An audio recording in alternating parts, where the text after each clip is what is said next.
Hello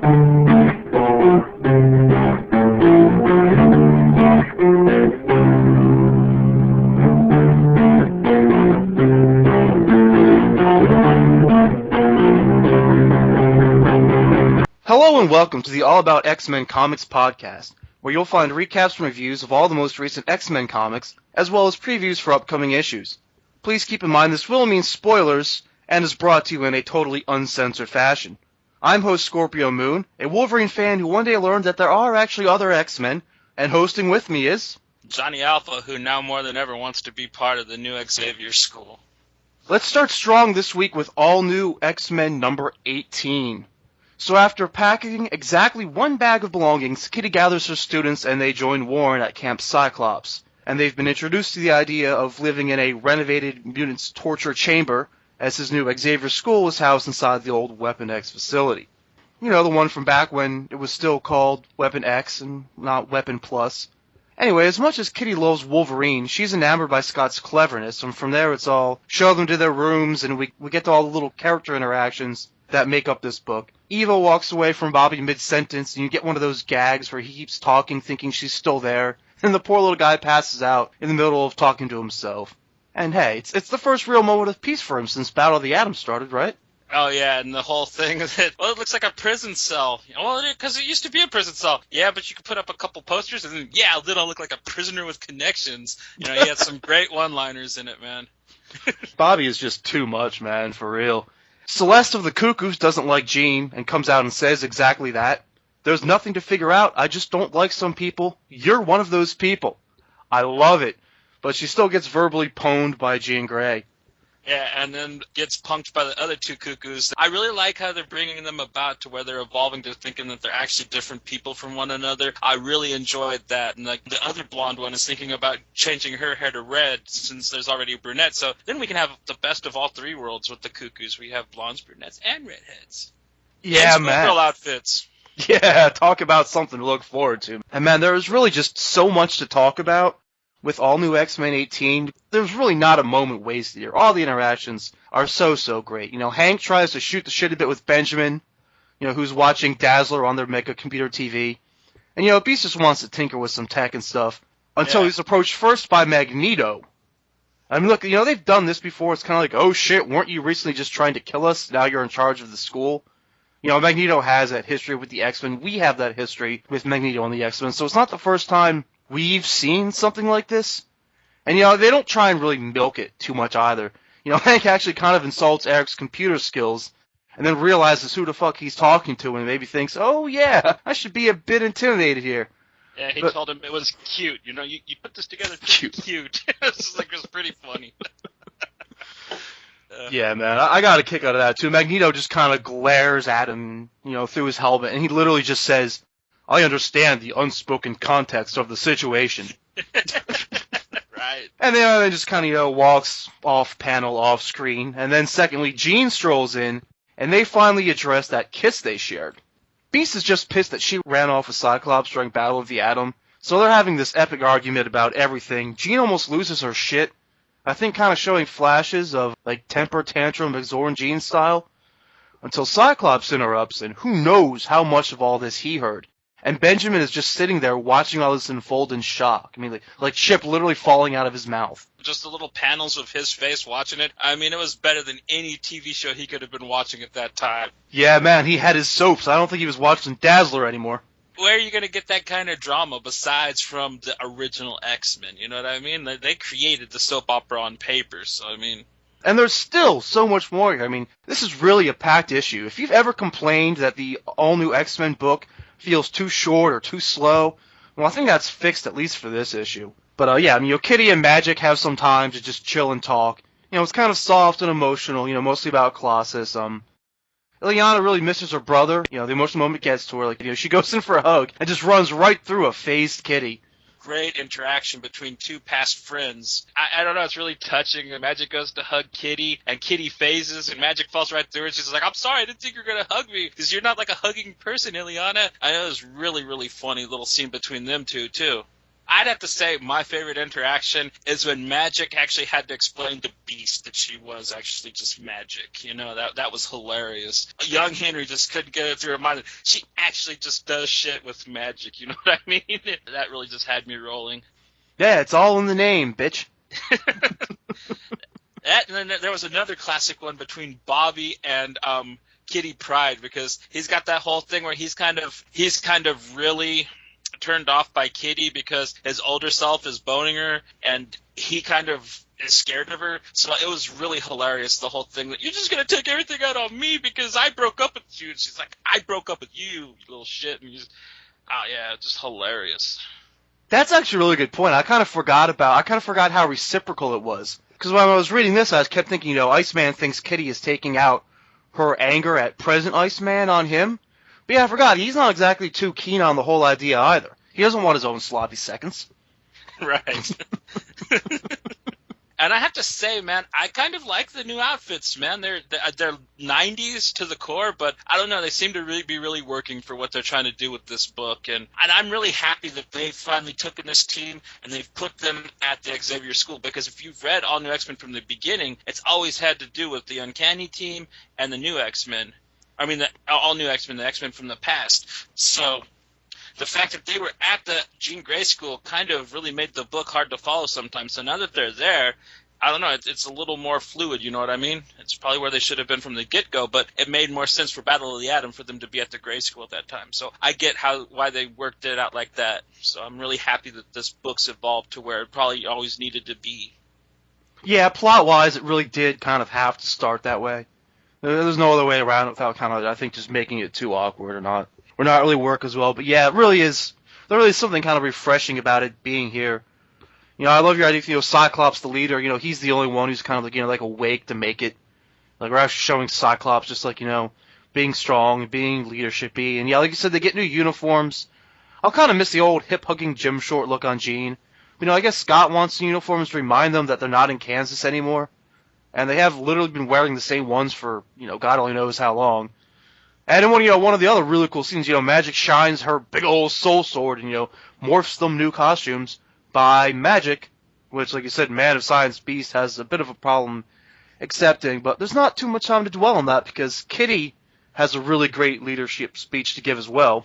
You know, she does her whole leadership thing. I thought it was a really, really epic speech, and damn, there's still more here. So Kitty is giving this really dramatic motivational speech to her team. It's solid, it's good stuff.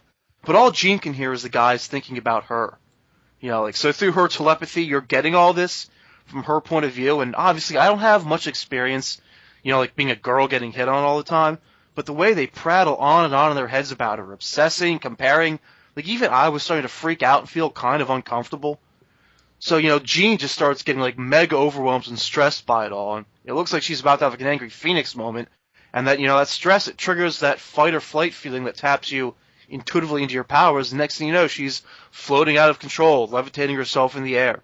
She's all out of sorts, and Warren swoops in for the save, and as they're calming down, Beast's pocket Cerebro goes off, because he made an iPod link thing to Magneto Cerebro just for fun. There's an app for that. Yeah. There's an app for that. I do have to admit, dude, Kitty's speech was motivating. I mean, that was better than probably any of the teacher-professor speeches that I've read in X-Men for a long time, or probably ever. So I'm glad that Kitty is just, you know, I like that she's the new Professor X here. Yeah, she's really earned her stripes, man. And she's really shown there that there's no one else that should be in charge of this team. Isn't there kind of a, I don't know, what would you call it, a conflict of interest in Cyclops teaching his younger teenage girlfriend? Yeah, I think that, yeah, he's going to, I don't know, yeah, it's like the worst, it's like a really bad Sting song. It's going to be like put into an X-Men story, you know? Don't stand so close to me, you know? I don't know if you know the Sting song I was talking about. Yeah, it's a little sketchy, man. It's a little sketchy, but whew, we're finally through all that recap, man. Let's do our thumbs up and thumbs down and buy it or skip it.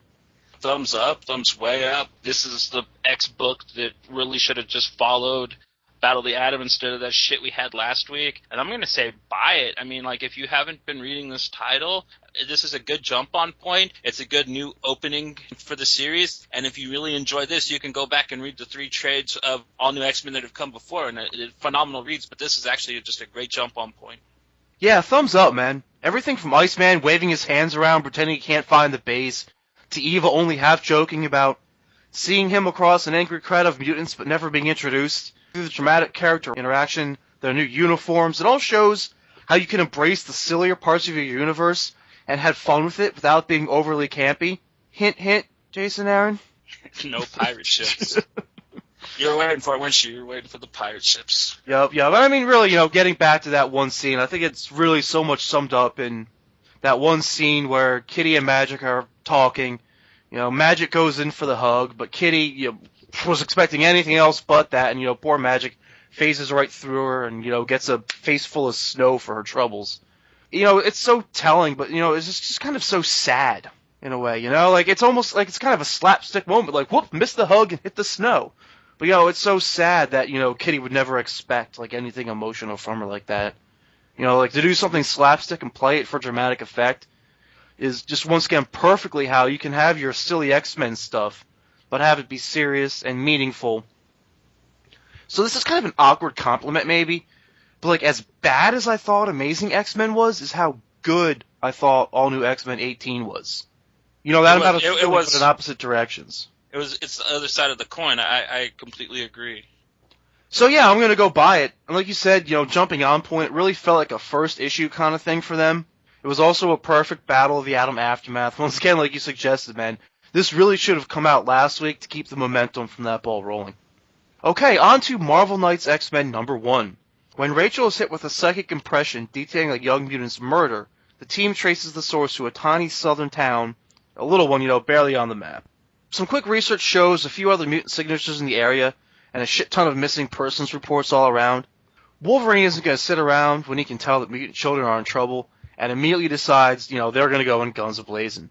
He makes the distraction while Rogue and Kitty look for the first of the mutants, and after a whole lot of trouble and explaining, she grudgingly accepts their help. Although she lies a bit about her powers, and she's still on the hook to a very seedy guy called Jasper, possibly another mutant, but definitely not a good one. As they track down the next mutant on their list, Sabretooth comes busting out, but is it really Sabretooth?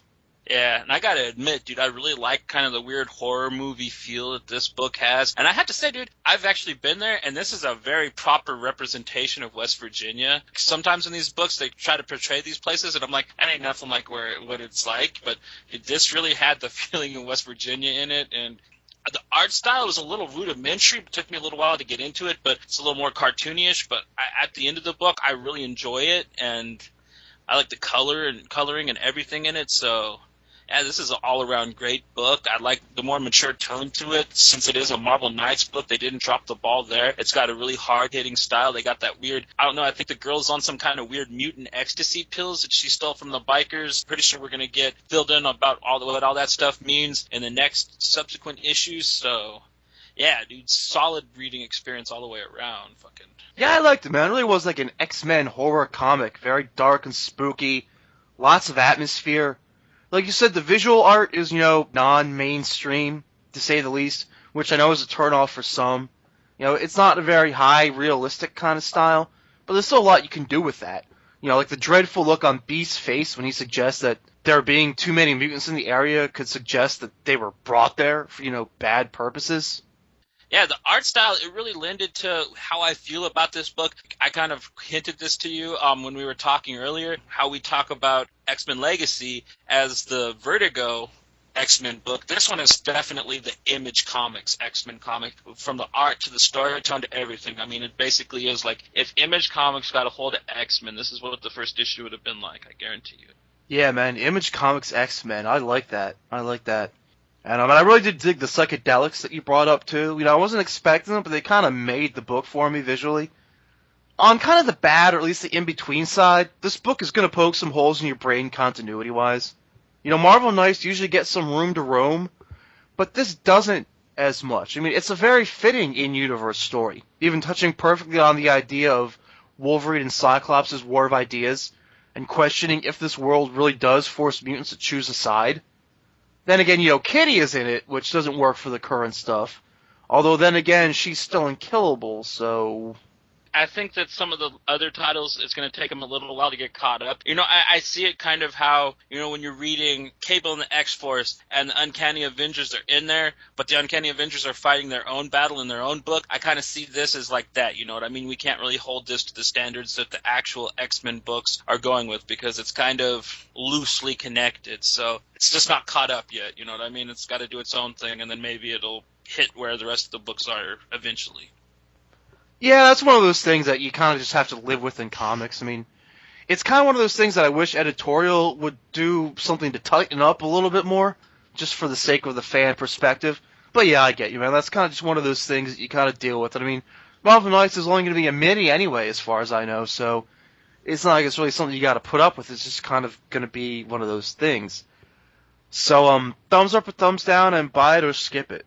I'm going to go thumbs up. Because I just really enjoyed it. I like the art style. I like the tone of the book. I like the horror elements. And I'm going to go ahead and say buy it. You know what I mean? Of course, it's going to be a great trade paperback when all 5 issues come out. But I don't know. It's got a cool looking cover that you can hang on your wall. And I don't know. It's different X-Men experience from most of the other stuff. I think that some nostalgia fans that aren't really digging what some of the writers are doing with some of the mainstream X-Men books might enjoy this kind of a tale better.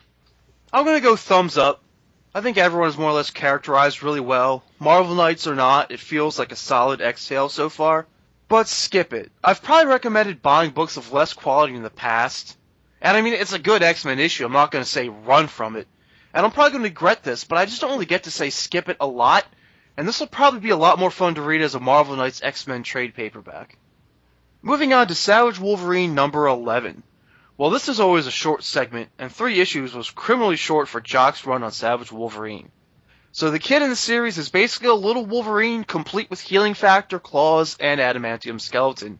Our bad guys in the series want to make an army of the little buggers, but they can't quite get the formula right.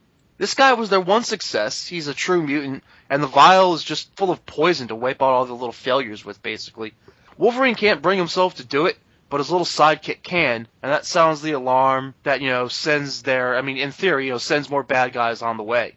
A little kid couldn't be happier, popping his claws, ready to share more adventures with Wolverine. The issue and the story end with them sitting on a rock, waiting for the next ship full of bad guys to show up.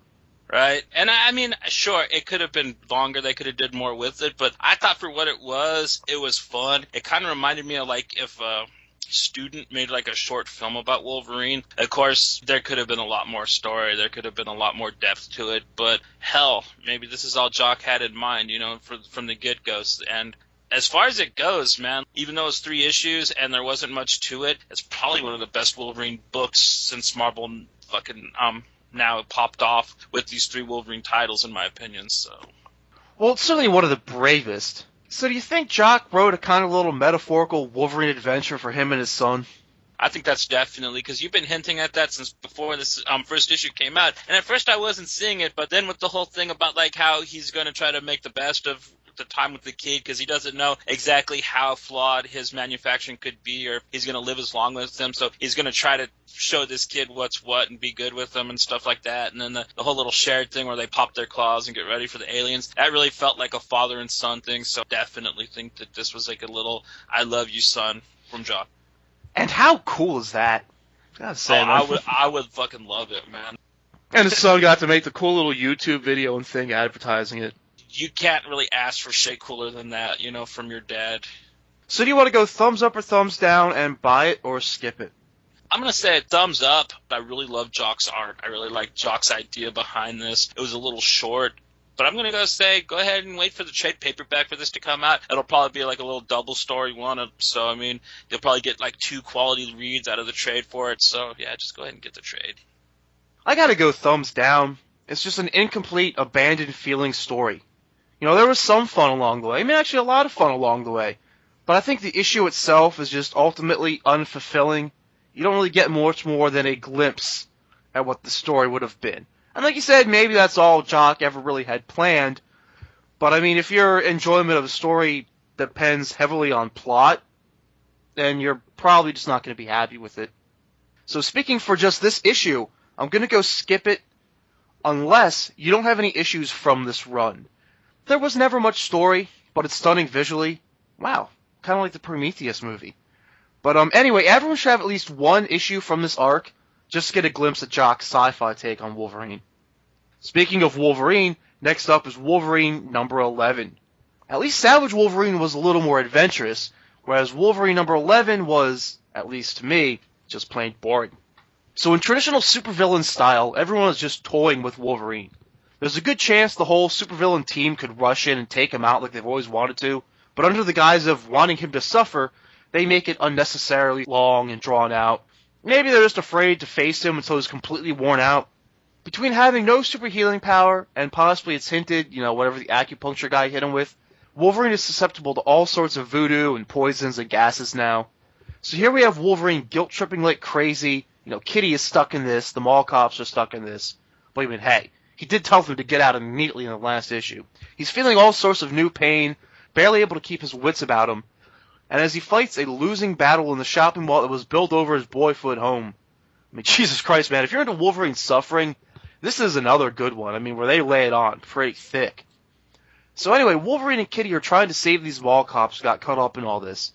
Which, of course, was intentional on the villain's part, putting civilians in there to make this ordeal harder. And a couple of these security guys go down along the way because our masterful villains have prepared for every scenario. Probably the best moment in this issue is when Kitty says, alright, screw it, we're not getting anywhere. Let's just pick one store, put our backs to the wall, barricade ourselves in, and just defend ourselves, prepare to fight. And the one mall cop dude is like, lock myself in with him, point to Wolverine. Are you crazy? We've seen what he can do. He's an animal. And Wolverine just kind of depressingly scowls, man's got a point. I mean, the word animal is always kind of a hot topic, buzzword one when you're talking about Logan. And just a couple pages later, Wolverine almost berserks out, but calls himself when he takes a good look at Kitty.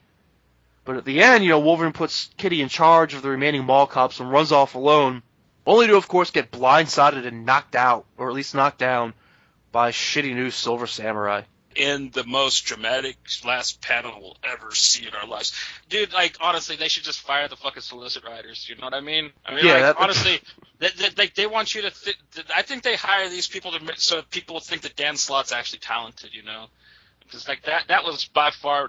I mean, I actually liked this issue. I'm surprised you didn't. This is the first issue of this shitty book that I've actually enjoyed. So, but that last panel was anything but exciting. It was just kind of stupid looking, but I like the cranky old racist grandpa fucking mall guard bitching every step of the way that, oh, you damn mutants always getting us normals caught up in your shit. We're the ones that always get hurt. You guys walk away clean as daisies and all that shit. It was kind of funny, and I don't know. I really liked the way that they broke down the way that Sabretooth picked his 13 Ninja hand and stuff, and about how they explained how the gas worked and the Freddy Krueger thing where they kept revolving, going back to the same place because they were in a mental hallucination of the mall at some point. It was different, you know what I mean? It definitely wasn't great, or even maybe really good, but for a Wolverine comic from the Marvel now, it was quite enjoyable, you know what I mean? I can't hate on this issue for some reason. I guess one of the things I kind of pointed out when I first brought that solicit up, what do they say? It all comes to a head with one final moment that will change the face of Wolverine forever. I mean, first of all, forever, yeah, right, whatever, but like you said about Uncanny, maybe they're kind of talking about the arc in general. But again, why do they put that in the description for this issue? Because I go into this issue then after reading that expecting, some really big climax. So, not in this issue anyway. I don't get why they would ever try to say that, because Wolverine is one of these characters. He's A-list. He's always overwritten. Everything that ever happens to Wolverine is the most important thing that ever happens to Wolverine. It's just ridiculous because they're just going to try to up it next fucking story arc. Well, actually, I'm glad you bring that up, because looking ahead, at least one of two things is going to happen here. At the end of this arc, S.H.I.E.L.D. will run off the Microverse invaders before Wolverine gets his healing factor restored, leaving that in limbo. And/or he'll decide his presence puts the school in too much danger and leave. We've seen it before where Wolverine goes feral and hides in the woods, or when he lost his adamantium and wrote Jubilee that letter and then ran off. He always retreats when shit gets real. And the beginning of this arc makes it pretty evident that this creative team is keeping that personality trait instead of having him grow and learn to lean on his friends, because he's got to relearn the value of teamwork, 8,000 umpteen times. Come February, they're ending the Wolverine and X-Men title, quoting it as the end of the story for the Jean Grey School. I like to imagine in the absence of Wolverine and Kitty, the rest of the staff will still be running it, especially if it's still a location for a few books, but I'm not really going to miss that title, and the whole concept never really took off anyway. So by February, we'll be rid of that, and also Wolverine Max, which ends at issue 15, but I mean, don't worry, there's plenty more Wolverine as we have to endure a sequel to Origins. But anyway, what's leading up to for this book is another relaunch of the Wolverine title, making for, by my count, volume 6, I think, and it's going to begin with Wolverine trying to regroup after Killable. You know, based on the cover, he's got a new, more armored suit, and is carrying a gun, possibly a sign that his healing factor isn't all the way back, or maybe a decoy, because you know how sometimes Marvel likes to go back and forth between spoiling everything in their solicits, or just completely fucking with you. Or maybe he's learning his lesson that getting hurt sucks, and he should try and be a little more tactical. But I mean, I guess anyway, he's concocting a revenge scheme or something in this future series that involves him running around with a gang of D-list supervillains. Now, like I said, retreating after a traumatic event is pretty much in character for Logan, and if you look to his early past, he was a gun for hire before, so doing some minor bad guy stuff isn't a stretch at all for him, but it's all very, one step forward, 2 steps back kind of stuff. I'd be cutting them a lot more slack on this retreat if it was also a little more literal. I mean, read any page of comic book solicits for Marvel, and you'll see the name Wolverine in print roughly, 20, 30 times. If Wolverine is going to go off the grid and, run with the wolves, so to speak, that number should be cut down to like 5. Yeah, I know comic book stories in different books don't always line up all the time. Time-wise, we just talked about this with Marvel Knights, X-Men. I mean, I don't care. I would just love for a month or two just to take him out, take him out of all the Avengers stuff, take him out of all the other X titles, take him out of anything else he might appear in, and let's just see him in 1 or 2 of his own books. It really would feel to the fans, from our perspective, like he was in hiding. You really would feel it, I guess. For now, thumbs up or thumbs down, and buy it or skip it. I'm going to go ahead and actually just give this issue a thumbs up because, I don't know, I found it oddly enjoyable for some reason. I like the descriptions of things and stuff. I thought that they took this particular issue a little further than the rest of this retarded arc's been and actually trying to explain where it's going with itself. But I'm actually going to go ahead and say just skip it, get the trade if you're so inclined to read this thing. Let's see, I'm actually going to go thumbs down. I mean, I think last issue had a lot more momentum and also surprised me. And it looks even better in hindsight, seeing some of the things that they set up here. But this was an issue of Wolverine that I could really live without. So also skip it. I mean, unless you've never read a Wolverine comic in your whole life, then yeah, through Killable you'll get a good idea of who he is. But I think longtime readers are going to want more. So, Deadpool 19. Deadpool's in a place very similar to where Wolverine was a while ago. Not knowing a lot about his past, and not knowing if he can trust even what he thinks he knows, but whenever he learns something new, it usually means there's someone new he wants to kill. And in this case, Wolverine and Captain America need to take down the same facility where his bad guy is, for intersecting reasons, so they're along for the ride. They're in North Korea, and this is how they set up the plan. Captain America will hold off the North Korean army long enough for Deadpool to stop the mastermind, and for Wolverine to destroy the facility. He's got to rig the bombs to go off so they can exit with a cool guys don't look at explosions scene. The most interesting things here to me, number 1, Deadpool uses cunning more than anything else to get into the panic room and go for the bad guy. Number 2, Captain America holds the whole North Korea army off just based on reputation alone. They're so nervous about engaging him and not knowing if he has, say, the Hulk with him, they make every excuse to continue it just as a standoff. It's also kind of funny because it came about, from the writers not having enough pages in the comic to do the battle the way they imagined. So they went with this, and it was kind of way cooler. Plus, it saves... Really? Oh, honestly, yeah, man. Honestly, because that was hilarious, dude. Because maybe he got the Robot Man or the Green Giant with him. Yeah, we don't want to fight.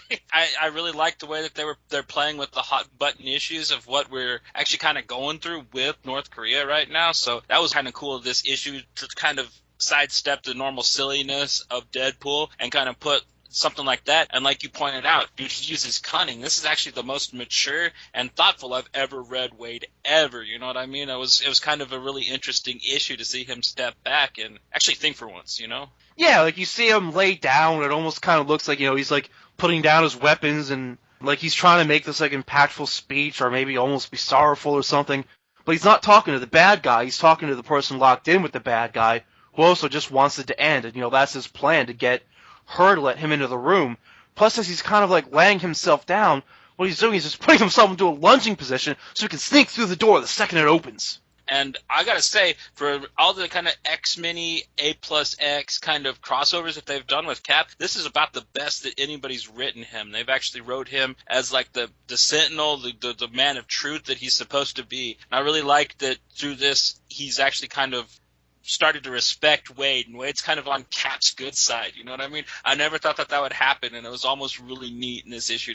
Cap and Deadpool are going to be friends, man. That's pretty cool. So why doesn't he write Cap this well when he does the A+X book? Because he's also... the same guy? Yeah, it's the same guy. There's two guys writing Deadpool. There's Brian Posen, like the stand-up comedian guy who... I actually remember from the Sarah Silverman show as the one gay guy who smoked pot. But there's him, and there's also... Gary Duggan is the other writer on it, and Gary Duggan is the one who's writing the Cyclops and Captain America tale in A+X. Wow, yeah, dude, that's odd. How could you nail him so good in one book and write him so retarded in another? That's crazy.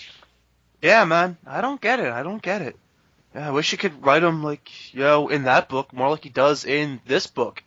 Yeah, but I do still like the way that they did this, where it saves all the violence for the end and makes it more impactful when Deadpool finally gets his revenge. And the number 3 on my point there, I mean, they've dealt with this in a few places lately. Cap doesn't want to go down with them into the facility because he doesn't want to have to lie about what he saw down there. I've seen this especially in Uncanny. They question making Wolverine an Avenger because of his history. Cyclops has called Cap out on this numerous times, how he can work with Wolverine, and he's going to do it plenty more. Cap has to sure know damn well that Deadpool is going down there for some murderous revenge. But he just turns a blind eye to it. I think ever since the movie came out, too, I've heard a lot more chatter about, isn't Captain America a soldier? Don't soldiers in wars have to kill? Wasn't he surrounded by soldiers on his side, killing people en masse? Well, it's called plausible deniability, and, yeah, he's a soldier, and honestly, Cap's... I've never known him. He's not a murderer, but I've never known him to not kill somebody when they needed it in the comics. He doesn't go down there because I think, one, he would be embarrassed that it was all based off of research that the Americans kind of started, all kind of based off of what he's made of, everything that those horrible people were doing down there to mutants and other people is all trying to replicate him. So I think that there's that going on with Cap, and plus, like you said, he knows that Deadpool's going to go down there and break a motherfucker's neck.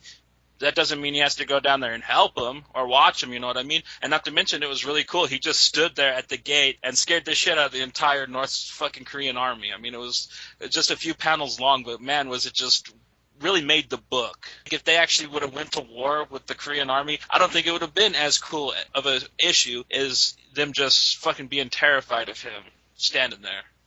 Yeah, but it's a really epic shot, Captain America standing there with his shield, and, and someone else pointed this out, but it's Captain America's standing on this epic shot, and his shield is even behind his back.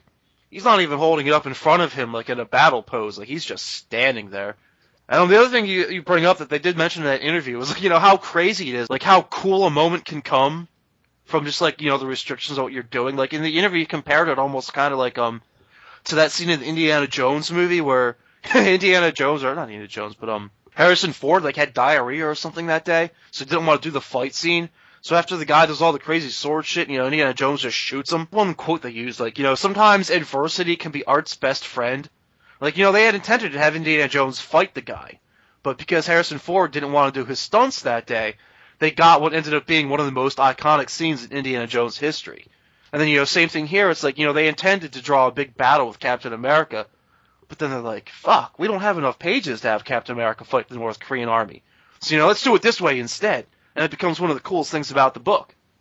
That, and it's set up for one of the best jokes, too, because, we had the somber, very just, Wade at his lowest that I've ever seen him. And then at the very end of the issue, he trumps off to the entire North Vietnamese army and starts threatening them and stuff, because Cap had him at a standstill. So he went all fucking, Wade as you know him, and was lecturing him and talking shit about fucking Kim Jong-il's kid and stuff like that. And then fucking Wolverine had to grab him. Come on, Wade, you're pushing your limit and stuff. It was a really funny little scene. So if they were fighting, we wouldn't have had that joke scene either. You know what I mean? Yeah, man. Even in a much, much darker Deadpool book, you've got to have your humor somewhere. And it does come from also, a place of dark humor, which makes it work. I mean, like the Koreans are joking about, don't joke about wanting the good guys to beat us. I don't want to get executed today, or something like that. Yeah, straight up. For real, yeah. Do we want to go thumbs up or thumbs down and buy it or skip it? I'm gonna go thumbs up. I loved it, man. I've liked the series since it's relaunched. Since Marvel Now, I really liked the 2 books before this. But I'm gonna go ahead and say skip this issue. Awesome book. Get the trade. You won't regret it. I'm going to go thumbs up. It might not be the Deadpool comic you expect, but it's the one you deserve. And buy it. Whether you think you know everything about Deadpool, or you don't know anything about him, whether you expect him to be funny, or hate how he's kind of typecast that way, there's a lot more than meets the eye in just this single issue. Okay, so X-Men Gold #1. I mean, what's better than a classic Sentinel fight? And how do you beat a fastball special? How about with a flaming fastball special? Is it just me, or is every other X comic out there trying to remind us how close of a relationship Wolverine and Kitty have now that they're fighting an all-new X-Men? I mean, they're still in Killable together and in Marvel Knights, and now in here. My theory on this is a conspiracy.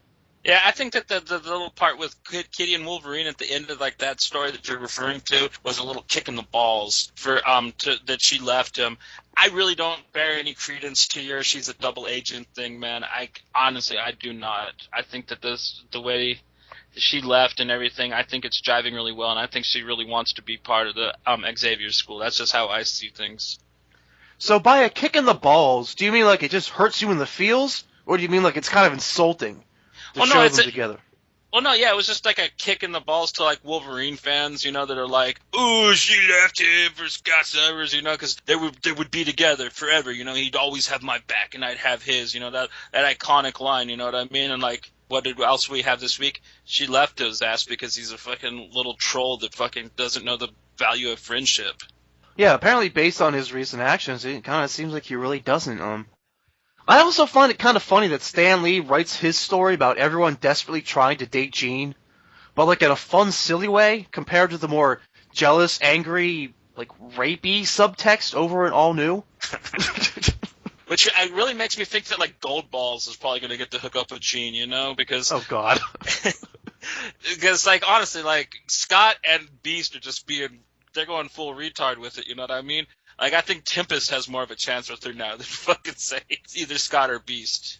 I think that they used a lot of nostalgic, old-school stuff to hint at things that are going to be happening in the future. All in all, man, this book was just a throwback to nostalgia, and, like, it's really just to kiss up to all the nostalgia fans that don't really like the new books and that cry about that all the old guys aren't there anymore, which, I mean, I'm fine with. It's an anniversary anthology book. It was cool. I really liked the little story about Sunfire and Banshee in Memphis going to Graceland and shit like that. That was really funny.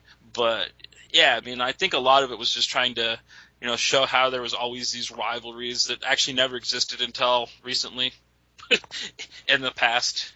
Yeah, man. Speaking of your your nostalgia thing, I did love all the adjectives in the credit box for the creative team on that one previous mentioned story. That brought back some good memories. And speaking of Sunfire and Banshee in another story, that's a very convenient pairing. Anyway, for my money, the best stories are the ones where Wolverine daydreams about killing all the X-Men. Like, if they turned on him, like he's doing his own version of the Xavier protocols, and then they get stumped by Storm. And then when they revisit Xavier wiping Magneto's mind during Fatal Attractions, how they have Professor X showing Magneto, like, a false paradise in his mind as he's more or less killing him. Kind of just like the missed hug in All New X-Men. That was really kind of beautifully tragic. I suppose, yeah.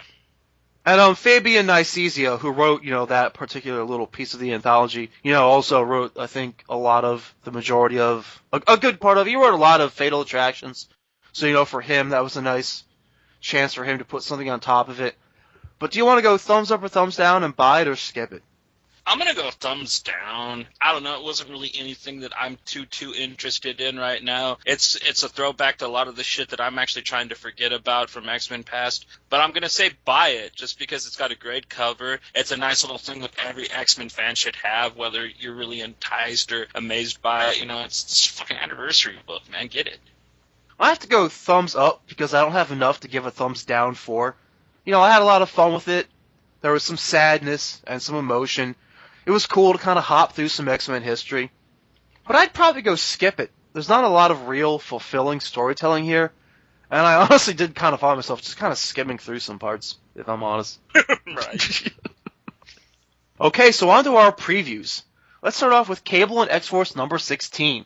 So last time we talked about Cable and X-Force, I announced it as my new favorite comic. And like within 2 weeks, it was canceled.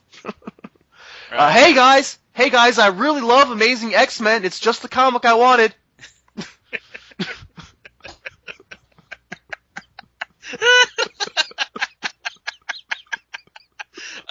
Oh man, it's oh, I don't think it'll work, but good try, man. That's hilarious.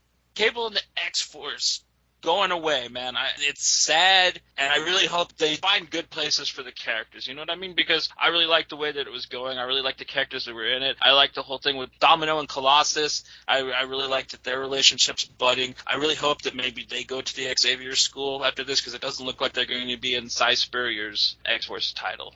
Yeah, I guess canceled is technically the wrong word, because it's kind of just being combined with the other book. But I really liked this team dynamic. And I hope we get a lot of it as we pick up from the cliffhangers of Colossus and Domino versus the Sentinel, and Hope versus a bomb.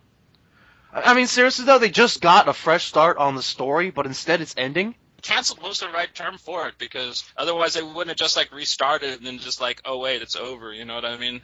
That's kind of the way that they run things, and it's really kind of pissing me off with Big Two doing this all the time, because, I mean, honestly, dude, books have lulls, man. You got to give something like this a little time to take off. You can't expect it in a year to become, like, a top seller and shit like that. Just to up and cancel these books because, like, right after the takeoff, they're not selling through the roof. I mean, honestly, you should count the trade sales and all that stuff, too, because most of these books, especially this one, is written for trade paperbacks. A lot of people like me are tired of buying issue to issue. You guys want fucking $5 a piece for the damn things. So yeah, we're going to wait for the $12 collection of the 5 issues to come out. You know, I'm sorry. That's just the way it goes. The economy's shit, and like, you're not making the issues any cheaper. So a lot of us wait for the trade, you know? So, I mean, you can't cancel the book because of that. You know, it's really pissing me off. And it almost seems like they get that too. I mean, so many comics nowadays feel like they're written for the trade. Especially this one. So, I mean, like, a lot of the other books, like, if you look at All New X-Men and you look at Uncanny and stuff, there is kind of an overarching story to them, but they're standalone issues for the most part. The story is written and resolved within the issue until Battle of the Atom. Basically, every issue of those books, you know, were standalones for the most part, so this one was not like that. You know, the Uncanny X-Force, which is also shit-canned, was not like that, but honestly, I think that Humphreys was writing Uncanny X-Force a little too wild for people. But this one, I mean, it was almost a Cable and the X-Force. It was almost a return to the 90s, but the 90s done right, in my opinion. You know what I mean? It had them characters, it had the muscles, it had the fucking robot arms and stuff, but it was actually written and readable. You know what I mean? It wasn't just like a big buff guys, you know, acting macho and stuff. You know, they had flaws and vulnerabilities, and they were getting their asses kicked all the time and stuff. And it's just pitiful that they wouldn't give these books a little more of a chance. You know what I mean? They just, oh yeah, we gave it a few issues. Nobody, you know, it didn't really take off the way we wanted to, so it's over. Yeah, man, they really were kind of taking that idea and fixing it, but now they're blowing it. Alright, so we've also got Longshot Saves Marvel Universe number 2 of 4. Doctor Strange shows up, which is, I think, all we really have to highlight for you, because other than that, basically expect more of what you saw in issue 1. Yeah, it's going to be silly. We're probably going to have Doctor Strange be more like Dr. Orpheus from the Venture Brothers, which will probably be fun, so bring it on. Alright, and then also Wolverine Max number 13. Which I mean, it has a pretty trippy cover, but it's not even one of Jock's cool, grungy-looking ones. So I'm not sure what else there is to look forward to here. Oh, yeah, Wolverine's not going to be able to pop his claws. There's going to be some cheesy fuck scenes. Let's see, he's going to probably hang out with some trailer trash and get beat up a couple times. You know, way to go. It's Extreme Logan. What do you expect? We also have X-Men Legacy number 20. Legion says about dying, all that matters is how hard you fight when death comes to take you. So how hard will this book have to fight on its way out? Well, pretty hard if Legion's taking on a Phoenix weapon. The February solicits say, and I quote, "This is it, the end, anything can happen." And also in January they say, "One thing's for sure, as this groundbreaking series races to its conclusion, anything is possible." Like you've suggested, Johnny, it could easily just be restarting in another month, but, written and drawn by who? And who will it be about? Will it be about Legion? He's got so many personalities and he's got so many powers depending on what he taps into that I think if there's anybody that could beat a fucking Phoenix weapon, it'll be that guy. But going off of what's going to be happening with the X-Men Legacy, anything's possible, but I'm definitely sure that the title X-Men Legacy won't lay dormant for too long. It's been a seminal series since Mike Carey took it over after Messiah Complex and had the whole thing where Professor X's brain gets put back together and him and Gambit go on the thing, and then they really went soul-searching with Rogue. So I really think that, this different take on it with Legion really was a weird kind of sidetrack, but I'm not sure, I think that it'll reset and it'll probably go to, I don't know, whoever's going to be probably having the most problems in the universe at the time, It'll be about them trying to get their shit together, because that's kind of what X-Men Legacy's always been about for as long as I've read it. Well, that's a pretty interesting take, and I'm definitely curious to see how this all goes down. It might also be worth mentioning that, in theory, when we get to the last issue of this series, it will technically be, if you just take all the numbers as they would have been, it will technically also be, or have been, the 300th issue. Wow, really? That's cool, then. It's sad that it's wrapping up, but, I'm surprised that the book ran this long. We got 3 great trade paperbacks out of this. I never thought that a weird Vertigo-style book about Legion would last this long. Books that are creative and really push the boundaries and don't do your normal X-Men things, or at least what's going on with the normal X-Men books at this time, don't usually go over too well or this long. So I'm just happy that we got it as long as we did, and I think that it's going to wrap up nicely. I think Spurrier had enough time to know that it was coming, that he's going to put a nice bow on it. And I never thought that I would like it so much, which is all the more reason to get me into it and then just yank it away. So, anyway, A+X number 14. As we mentioned earlier, one of the writers on Deadpool, Gary Dugan, is doing the Psych and Cap story. I wish his Cap was a little more like the Cap in Deadpool, but for the most part, it's still a really complicated interaction between Cap and Psych, and one that I'm looking forward to more of. And I think it does also bear mentioning that it's like, Cyclops knocks Captain America for working with murderers, like, Wolverine, or say maybe Deadpool. But who's asking for forgiveness? What murderer is Captain America working with now?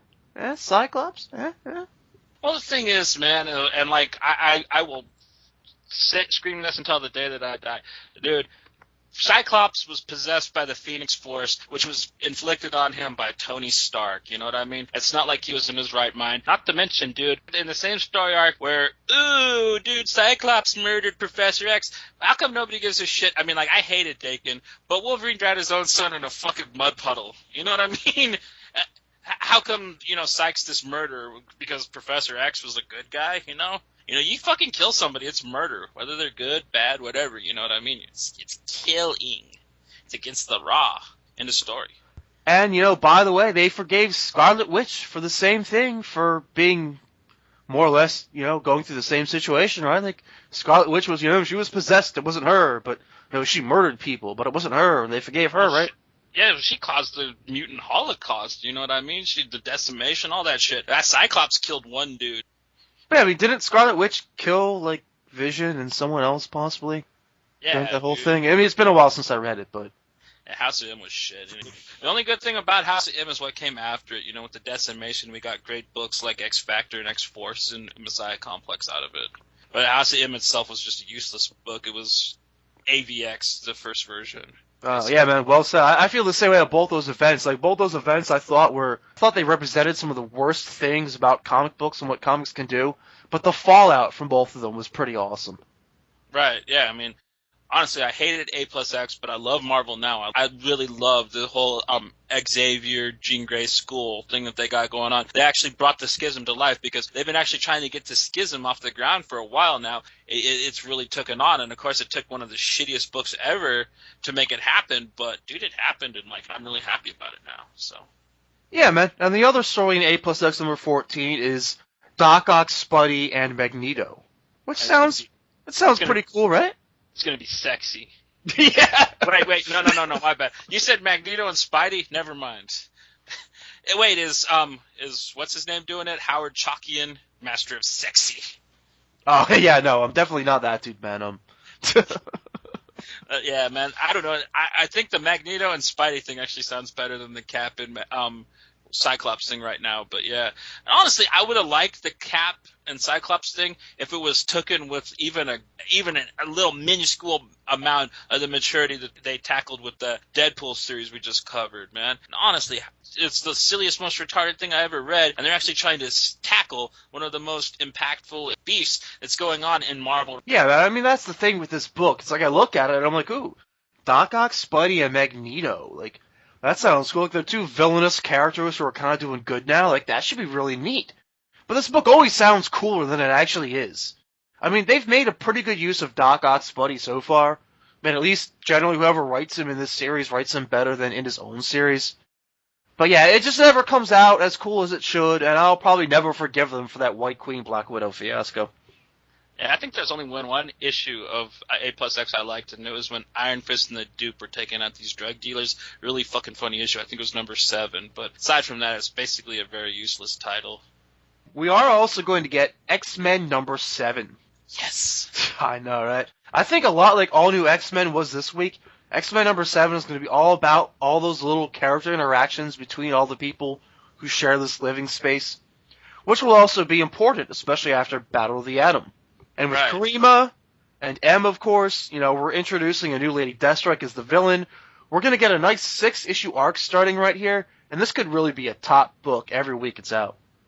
For real. Well, I mean, it's written by the amazing Brian Wood, and I'm not going to jump on and be a fanboy with him right now. But the thing is I think you're right. I think All New X-Men this week was for the Xavier School. I think that this book is going to be that for the Jean Grey School, and it's really going to show how hard Kitty's leaving has hit people like Rachel, you know, her real friends there, Storm and Rachel, you know what I mean? And I think that, yeah, M's going to be joining. There's probably going to be some, like, bitchy clashes at first with her there, just saying. But I don't know, yeah, it should be a very interesting, very exotic and erotic book, especially with all the females and their cattiness, you know? It's going to really take off in the second arc after Battle of the Atom. So, like, I expect nothing but good things from this title.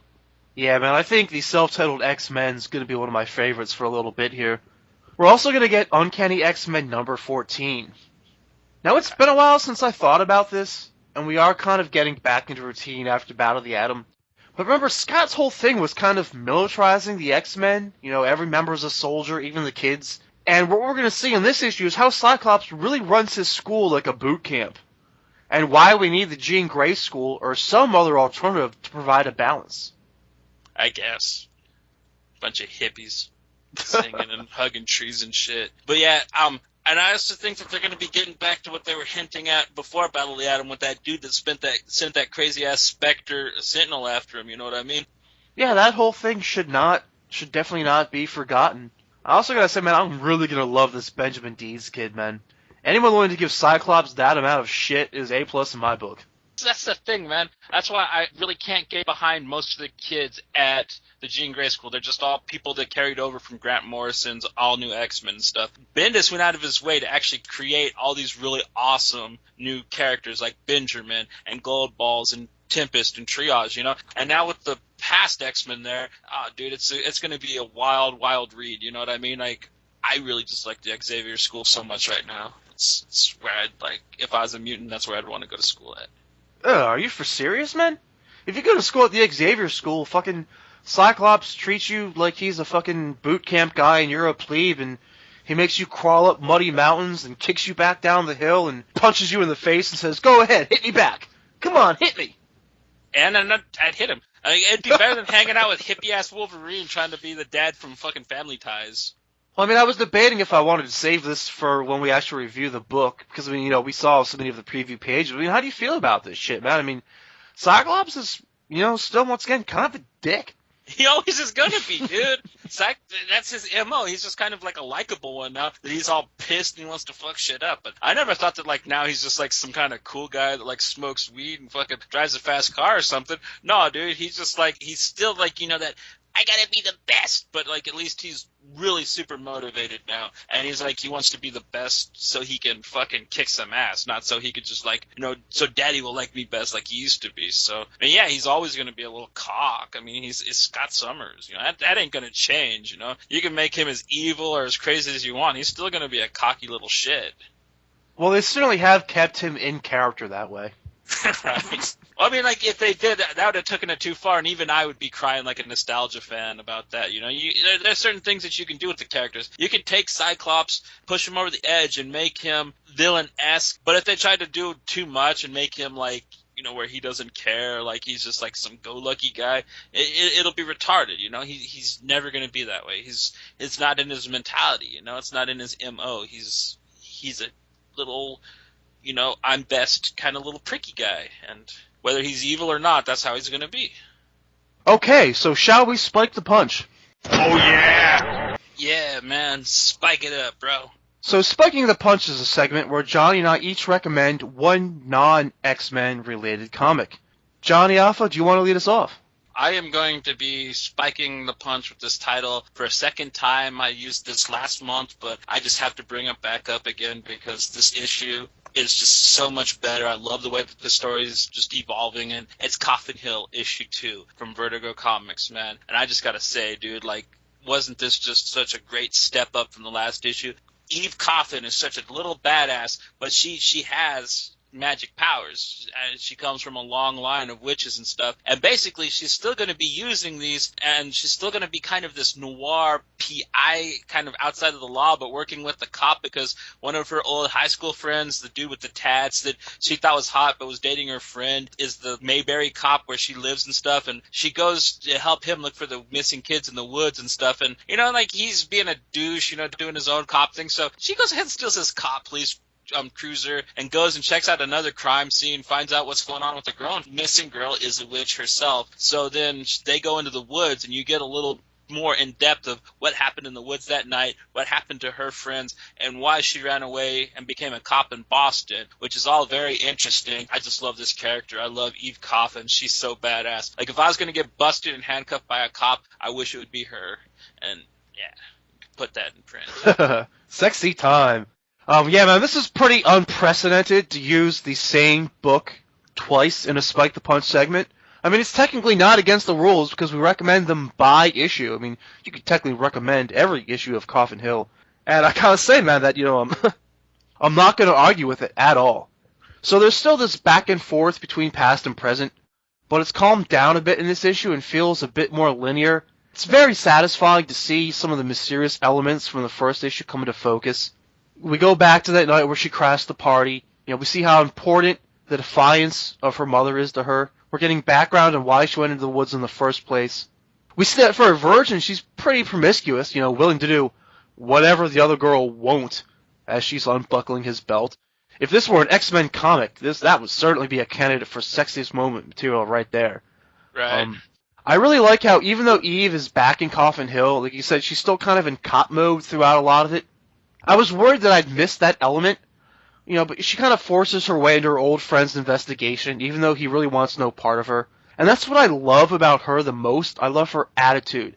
She carries herself with just, a lot of momentum. She's really fun to follow no matter where she's going. And I think I pretty much said the exact same thing last time we talked about this, but when you sell me on the character, you can put them in almost any situation, and then I'm right there with them, Yeah, she's got great momentum, and I agree with what you're saying. She is like a black magic kind of metal goth version of Painkiller Jane in many ways, in my opinion. She's got that entire, attitude thing, dude, I just took your car because you were being an idiot and you were slowing me down, so I fucking went and figured some shit out. And yeah, dude, she's awesome. I wish that there were actually girls like her in real life. Yeah, man, if this book keeps this shit up, then you're gonna see me, looking up Caitlin Kitteridge at the library, and trying to find Kitteridge and looking up some more of her work because this is pretty tits, man. For real. And like we were saying, she's a huge X-Men fan. I hope, like many other people that came and went through Vertigo and got their careers taken off, just like, say, Brian Wood, Mike Carey, maybe one day we will be reading her doing an excellent X-Men comic that we could be giving thumbs up and thumbs down to. Which I think probably going to be thumbs up if she's still writing this good and doesn't follow Jason Aaron, who also used to be a Vertigo writer, so. I would love it. If Brian Wood leaves the X-Men title and they want to keep this all-girl cast, I think she'd be a great writer to step in and take it over. Now, wouldn't that be something? Yeah, they get her and the chick that does Pretty Deadly, that creative team, mix them all up, man, you're going to set the world on fire, man. Going to piss a lot of dudes off, but I think it's going to be a hell of a read. I think we've got us a pitch right here. Right? Okay, so for me this week, I've got X, number 7. Dark Horse has had a decent amount of success in bringing back characters from their old Comics Greatest World imprint with both Ghost and X. I'm recommending issue number 7 of X because of the perfect storm of competing forces it brings together. X is our protagonist vigilante, but the story is told mainly from the point of view of a police officer named Robidoso, and his ragtag team of cops tasked with hunting the vigilante down. Now I love stories with crooked cops, and this one has a doozy. Lieutenant Setter is in charge of the narcotics division in this city. Instead of shaking down dealers, running a protection racket on them, stealing from them to sell to others or something like that, he is the dealers, as his alter ego is a huge South American drug lord. He should be happily holding all the cards, but of course the vigilante X is the thorn in his side. X is a brutal vigilante who does a lot of killing. Like, the old 3 strikes you're out thing? With him, the first strike is the warning, and then the second strike is you're out. And since a lot of his targets are dirty cops, it's easy to paint him as a cop killer and a murderer. So Setter handpicks, the only 4 cops in town who aren't on the take to be his new X task force. Even though they seem woefully underqualified and random, he knows they have the best chance because, in theory, X won't be willing to kill them. They're good cops, but if they happen to die, then oh well, that's also all the easier for him. So you've got your crooked cops, your clean cops, and your brutal vigilante, all set against each other in these conflicting ways in this very crisp, easy-to-read comic.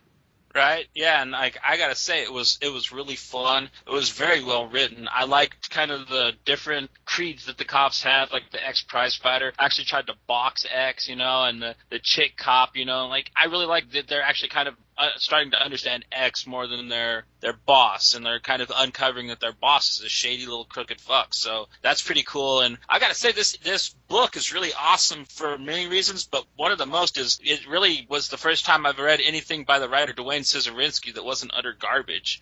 His work at Marvel was unprecedentedly some of the worst stuff I ever read. I actually called him the title killer because any book that I was reading, Marvel put out, what's it called, The Immortal Iron Fist and such, as soon as they gave the title over to him, it was canceled within the first 4 issues of his art. I didn't know that the man had any talent whatsoever, so when they relaunched X, which I used to read in the 90s, I saw his name on it, and I was a little disheartened, but then when I read it, I was kind of really satisfied. But this issue, it really is the cream of the cake, and this book is just a lot of Frank Miller fan service, but it's done with a lot of respect, and it's done with a bit of good brutality, and I don't know, the character interactions are very well, and I'm glad to see somebody that I thought was talentless actually has talent. It's always fun, to see that you painted somebody wrong.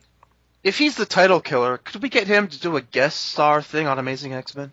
Yeah, that'd be perfect. Yeah, dude, Jason Aaron gets laryngitis or something and can't write for a while, and well, that makes no sense, but yeah, he breaks both of his hands, I don't know. Something happens where Jason Aaron can't write. Dwayne Scisorinsky's the only fill-in.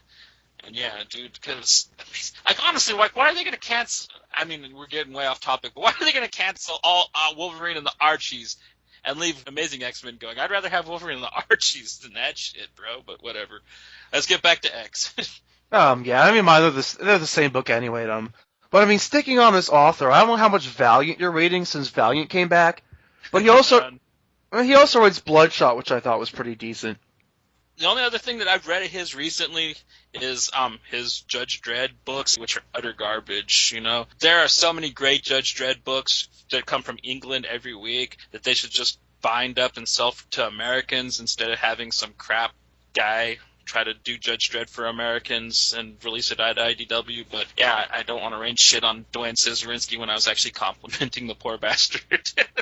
Yeah, so maybe that won't make the edit, but I've just got to add that, especially if you've never read X, this issue makes for a great jumping on point. I don't look to spike the punch specifically just with jumping on points, but the issue isn't told in first person, so to be introduced to the hero from an outside point of view is really cool.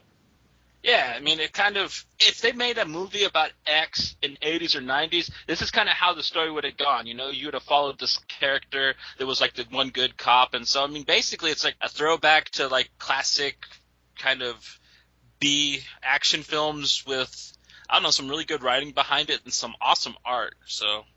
Okay, time for Sex with a Capital X, our sexiest moment of the week. Oh my. Johnny Alpha, do you want to lead us off in our celebration of fine-looking X-Men? Yes, my sexiest moment, it might be a weird one, but I really liked when young Jean had it out with the cuckoos in her new bedroom. I thought that was really funny, and I like how indignant Celeste got, so that was kind of sexy. Oh yeah, very, very just like bitchy, feminine kind of interaction. Yeah, I agree. I think there's every reason to really enjoy that scene. You know, just a bunch of girls having it out. Gotta like that.